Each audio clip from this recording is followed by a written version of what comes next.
লোকগুলো পাগলের মতো খুঁজতে আরম্ভ করবে অযুত লক্ষ নিযুত কোটি মানুষের ভিড়ে আল্লাহর খলিল ইব্রাহিমকে যে বলবে ইয়া খলিলুল্লাহ, ও আল্লাহর খলিল, আল্লাহ আপনাকে বড্ড ভালোবেসেছেন, আপনি কাবা বানিয়েছেন, আল্লাহ আপনাকে বড্ড পছন্দ করেন।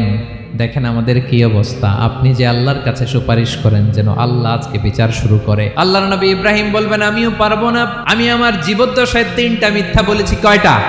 আসলে মিথ্যা না, একটু টুইস্ট করে কৌশল করে কথা বলেছিলেন, ওইটাকে হাদিসে মিথ্যা বলা হয়েছে। আমি জীবনে 3টা মিথ্যা বলেছি, জীবন বাঁচানোর তাগিদে কৌশল করে 3টা কথা বলেছি। আজকের এই কঠিন ময়দানে আল্লাহ যদি ওই 3টা কথার ব্যাপারে জিজ্ঞেস করে, লজ্জায় আমি মাথা দেখাতে পারবো না, আমিও পারবো না। আজকে আল্লাহ এত রেগে আছে, আগে কখনো এত রাগে নাই, পরেও রাখবে না।